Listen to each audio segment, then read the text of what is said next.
Utukachanosu Ankohonako Utukachanosu Fafitino ravaka Tsufirano lerirai Bairai manjakizai Yaradi uduri niuva sanatri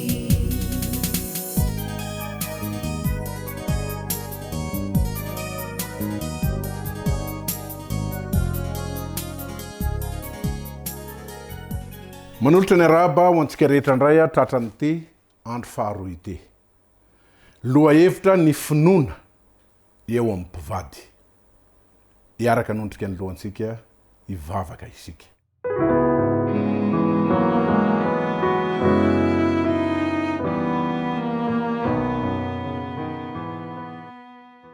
Ray masino mitenena aminay tsiraray avy fa miaino anao izahay mpanomponao. Amen.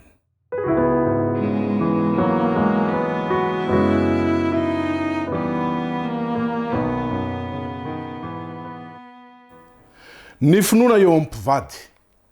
Ny toko sy andinin'ny fototra omenantsika indray dia ny Hebreo toko 1:20 ka ny andininy 1:20 mahakasika ny amin'ny resaka finoana. Fa na sara azy dia finoana koa ny nandraisany hery ananany anaka rehefa nitsahaja azy izy. Satria nataony fa mahatoky ilay efa nanome ny teny fikasana. Abrahama ny ray ny mpino. Modely ho an'ny mpino rehetra ny finoany Abrahama. Manoloana ny tsy azo tanterahana, manoloana ny fahamoizam-potanteraka, dia nino foana i Abrahama. Tao anatin'ny toe-javatra sarotra inoana, nino izy fa mbola ho tanteraka foana ny teny fikasan'Andriamanitra, na dia efa tao anatin'ny fieritreretana tao anatin'ny famoizam-poan'ny fanterana azy, izy mivady. Ny vatan'izy mivady no eritreretiny tsy afaka hatanteraka an'izany, kanefa dia nino mandrakariva i Abrahama. Finoana iraisana. Rehefa nanome ny teny fikasana ho an'i Abrahama Andriamanitra dia nitaky ny teny fikasana ihany koa tamin'ny Sara vadiny. Ary zay ny zava-dehibe ao amin'ity fiainam-panambadiana ity. Tena zavatra goavana. Matetika isika dia mihevitra fa ny finoana dia ho an'ny tena manokana. Kanefa tena tsy zany mihitsy fa teto amin'ilay toe-javatra ny ainan'i Abrahama, ny amin'ny mety tsy fananana taranaka, dia nitaky tamin'ny finoany Sara koa ny fantanterana zany teny fikasana izany. Tsy maintsy nino tahaka ny Abrahama i Sara vadiny. Zay le voalaza tamin'ny Hebreo toko 1:20 ka ny andininy 1:20. Tsy finoana tsy miasa ny finoany Abrahama sy Sara. Arahanasa haintsika zany eo amin'ny fiainam-panambadiana. Mba tanteraka ny teny fikasana dia tsy maintsy misy ny fifandraisana tsara ho an'ny mpivady, ary samby mino an'izany izy, misy firaisana zay atao ao, ary mino an'izany izy mivady. Toa milaza amintsika ny toe-javatra eto, milaza amintsika ny zava-misy eto, fa drafitr'Andriamanitra ho an'ireo zay manana ny finoany Abrahama, ary toy izany koa ho an'ny Saka sy Jakob. Ny sosa tao anatin'ny fitiavana tokoa ny fanambadian'ny Saka sy Rebeka. Iny zany Rebeka nentin'ilay mpanompo rehefa avy nirany Abrahama tany amin'ny fianakaviany nakavady ho azy. Dia tonga dia tiany Saka avy hatrany Rebeka, kanefa dia mbola nisy fitsapana ihany koa tahaka ny fitsapana zay niatra tamin'ny Abrahama sy Sara tao anatin'ny tokantrano ny Saka sy Rebeka. Satria 20 taona taty aoriana vao afaka niteraka ny Esau sy Jakob, i Rebeka vadiny. I Jakob, lay patriarika fahatelo tao aorianan'i Abrahama. I Abrahama niteraka ny Saka ary Saka niteraka ny Jakob.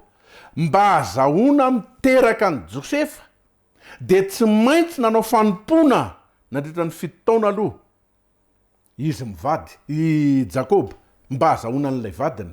Ary zao nandritra ny taona maro ny fandimby lava be, satria 70 taona Jakob vao niteraka ny Josefa, lay zanaky ny teny fikasana zay noeritreretina izy mivady, noeritreretina. Ka eto mpivady anankitelo tantara mampalahelo anankitelo alay visary an-tsainany zany fitaintainana atao amin'ny Abrahama sy Sara, atao amin'ny Saka sy Rebeka, atao amin'ny Jakoba sy Raely mba azahoana nanana an'ireo taranaka reo kanefa dia niandry tamin'ny mpinoana ary finoana niasa, finoana velona ary finoana zay niainana.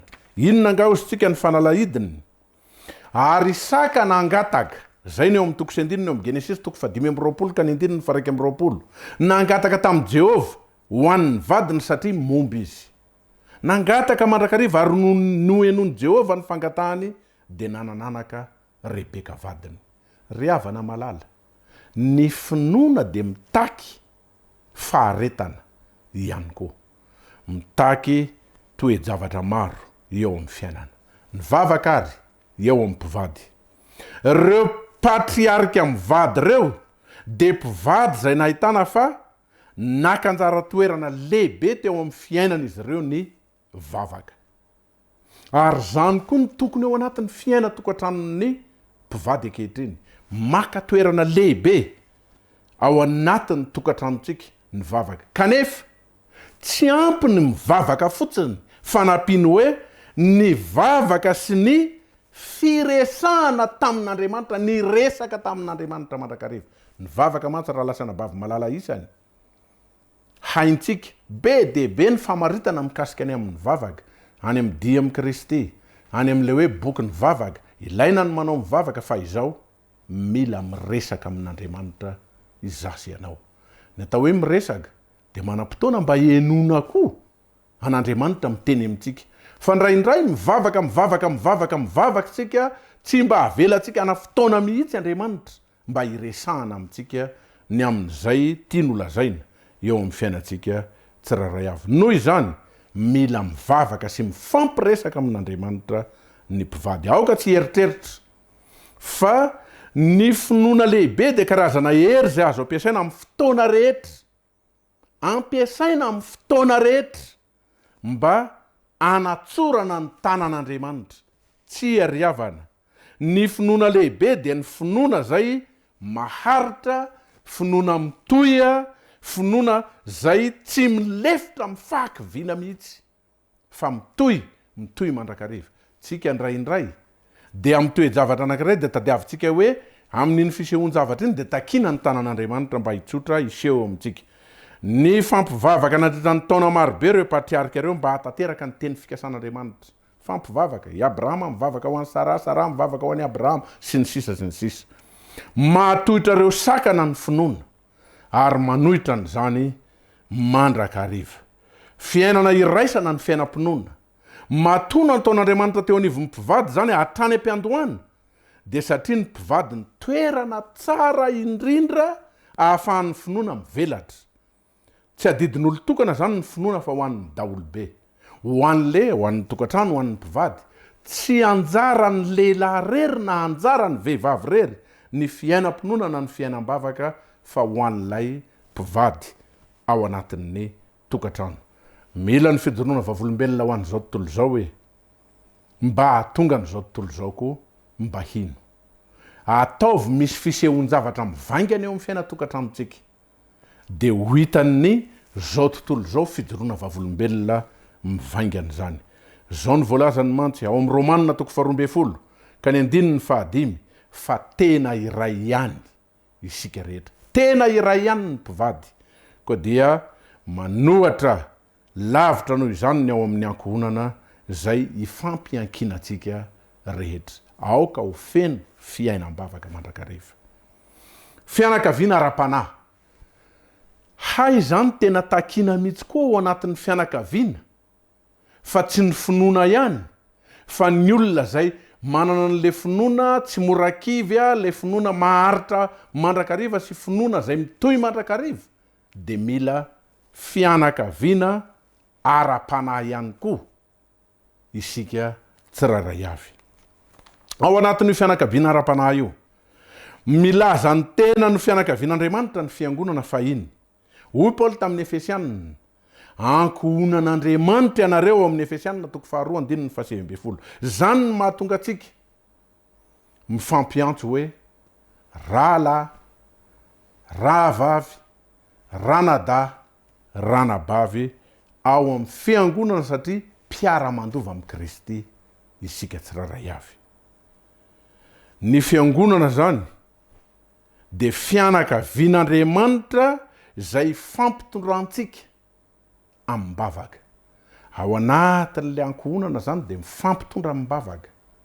Zay le tenin'Andriamanitra apetraka. Mety van ny olana ao anatin'ny tokantrano raha mifampivavaka ny mpivady sy ny zanaka ary ny ray aman-dreny. Ny fotoana ivavahana de ny fotoana zay ahafahantsika miresaka amin'Andriamanitra ho vavolombelona ny falianana sy ny fitiavantsika ny hafa. Ankoatr'izay de mahazo antoka sika fa handre ny vavaka ataontsika amin'ny feo avo reo olona entintsika amin'ny bavaka. Mila eny ny vadinao mitondra azy amin'ny bavaka. Mila eny ny zanakao mitondra azy amin'ny bavaka. Zay indray zany ny lesona. Vaovao ampitaina amintsika. Ataovy eny indraindray mantsika mitolona amin'ny bavaka ao, mitolona amin'ny bavaka ao an'le vadintsika. Ty vadiko ty, ty zanako ty, sy ny sisa. Mila eny ny vavaka zay tononona ho azy. Mivavao izy ho an'ny zanatsika eo anatrehany isika tsiraray avy. Mivavaka ho an'ny vaditsika, mivavao an'ny vaditsika. Ary misaoran'Andriamanitra ny amin'ny mahazava-dehibe ny vaditsika miaraka amintsika eo anoloantsika mifanerasera amintsika isan'andro. Manaova toy izany eo amin'ny fianakaviam-ben'ny fianakavian'Andriamanitra de ny fiangonana ihany koa. Tokony mifampivavaka. Ento amin'ny bavaka le rahalahy, le rahavavy, le anada, le anabavy ao anatin'ny fiangonana. Zay zany ny lesona goavana ny am'le hoe fianakaviana ara-panahy. Ara-panahy mifampitondra amin'ny bavaka tahaka an'izany koa ny zanaka mba ataovy reny le ray aman-dreny. Ny vavaka zay tononona reo azy. Sahirana ake re ray aman-dreny reo misy ady zay atrehany tonono amin'ny bavaka mba ho reny. Vavaka miasa. Ny finoana de mitaky asa. Fa ny finoana tsy mipetraka fotsiny hoe za mino. Mitaky asa tahaka an'ireo patriarika. Tsy afaka nahita ny fatateran'ny teny fikasana reo patriarika raha tsy niaina tao anatin'ny fankatiavana lalina izy ireo. Toy izany koa tsy mafy orina ny finoan'ny zanatsika raha tsy amin'ny alalan'ny ohatra zay omentsika ray aman-dreny sy ny fiangonana. Mba tonga ny zanatsika ho mafy orina misy ohatra zay omen'ny ray aman-dreny ary ohatra zay omen'ny fiangonana. Ndraindray anefa de ny mifanohitra amin'izany ny toe-javatra misy. Ny ohatra asian'ny ray aman-dreny, totondry ao anatin'ny tokantrano, fampivazavaza, teny mahery, any amin'ny fiangonana, fifankahalana, fanimbana, fanaovana zavatra tsy mety amin'ny rahalahy sy ny anabavy. Riavana malala, ataovy mafy orina ny amin'ny fiainan'ny tokantranontsika. Ty misy tantara kely anankiray. Teraka tany Amsterdam, tany Hollande zany tao anatin'ny tokantrano adventiste anankiray. I Gottfried. Tovolahy kely anankiray talohan'ny ny ady lehibe faharoa. Ny zavatra manahirana ny Gottfried de ny fandehanana mandeha any am-piangonana ary menatra izy ny amin'izany rehefa hitan'ireo namany.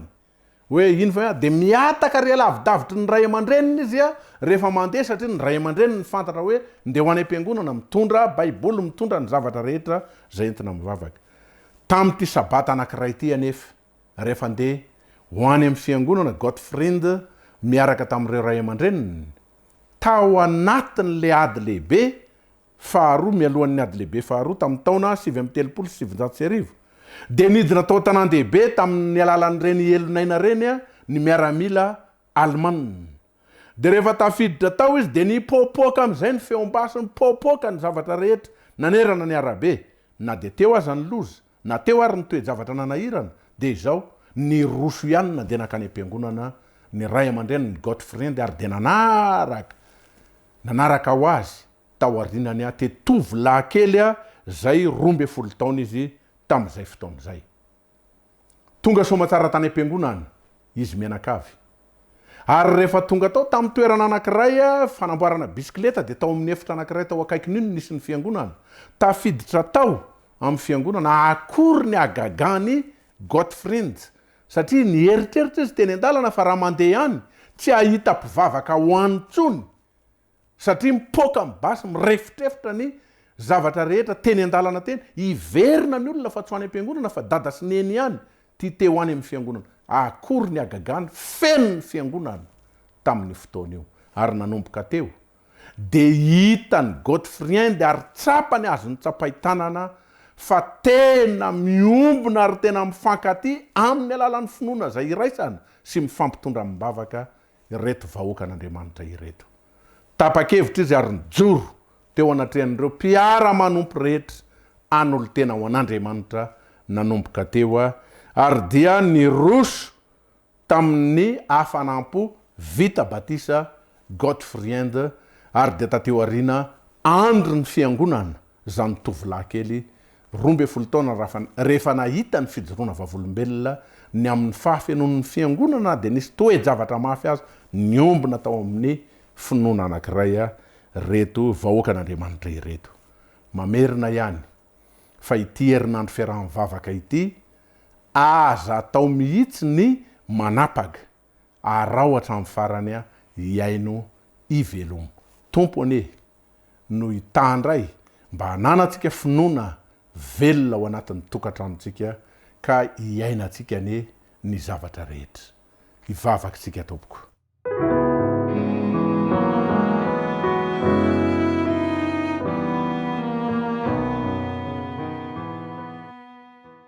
tompo misaotrany amin'izany teny zany omeo finoana mahery omeo finoana miasa ny zanakao rehetra zay manaraka izao fandaharana izao ho tokatrano filamatra ka hijoro vavolombelona satria ny toetra zay asehonay no arahan'ireo zanakay ny toetra zay asehon'ny fiangonana no hitondra fanavaozana ho anay tahaka ny tantarany Godfrien teo ho tafatoetra amin'ny zanakao sy ny zanakay ny fahitana ny fiainana matotra zay anananay sy ny fiangonana ka dia androso tsy amina ihany fianakaviana manontolo ho amin'ny fanarana dianao misaotra tompo amen Utukatrano su anjakani vavaka Utukatrano su fafitino ravaka Tsufirano lerirai Bairai manjakizai Yaradi uduri ni uvasanachi